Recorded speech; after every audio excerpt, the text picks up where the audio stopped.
friends, today I have a great story for you. அகன்ற வெயிலால் ஒளிரும் பசுமை புல்வெளியில் காடு அருகே 3 எருதுகள் மகிழ்ச்சியுடனும் ஒற்றுமையுடனும் வாழ்ந்து வந்தன. அவை எப்போதும் ஒன்றாகவே இருந்தன. செழுமையான புல்லை பகிர்ந்து உண்டன. மரங்களின் நிழலில் ஓய்வு கொண்டன. ஒருவரின் தோழமைக்கு மற்றவர் மகிழ்ந்தன. அருகிலேயே காட்டு விளிம்பின் அதிபதியான வலிமையானும் கூர்மையானும் இருந்த ஒரு சிங்கம் எப்போதும் தனது அடுத்த இரையைத் தேடிக் கொண்டிருந்தது. அது எருதுகளை பசி நிறைந்த பார்வையுடன் நோக்கியது.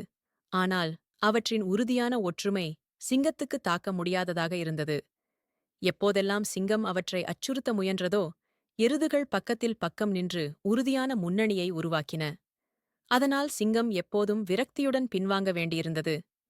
ஒரு மரத்தின் கீழ் அமர்ந்திருந்த சிங்கம் தனது சிக்கலை யோசித்தது. அவற்றை ஒன்றாக வெல்ல முடியாது என்றால் பிரிக்க வேண்டும் என்று உணர்ந்தது. அதன் மனதில் கபடமான திட்டம் தோன்றியது. சிங்கம் கருப்பு எருதின் அருகே சென்று அதற்கு பொய்யாக, "உன் நண்பர்கள் உன்னை உள்ளுக்குள் வெறுக்கிறார்கள்" என்று கிசுகிசுத்தது. அந்த விஷமமான வார்த்தைகளால் கருப்பு எருது காயமடைந்தது, குழப்பமடைந்தது. ஆழ்ந்த சோகத்தில் மூழ்கி அது தனது தோழர்களை விட்டு விலகி சென்றது.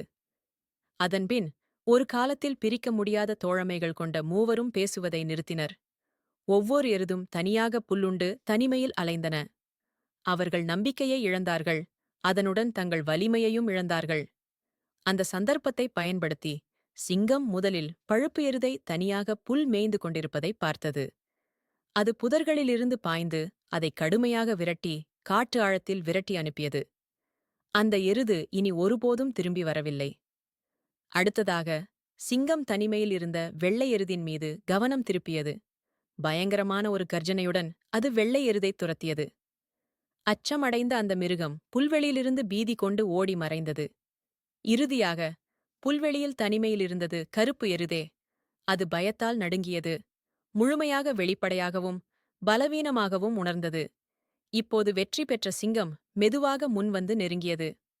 ஒரு காலத்தில் உடைக்க முடியாத நட்பு வஞ்சகமும் நம்பிக்கையின்மையும் காரணமாக உடைந்துவிட்டதால் அந்த கடைசி எருது தனது வேட்டைக்காரனின் முன்னிலையில் If you liked the story, don't forget to like and subscribe to me.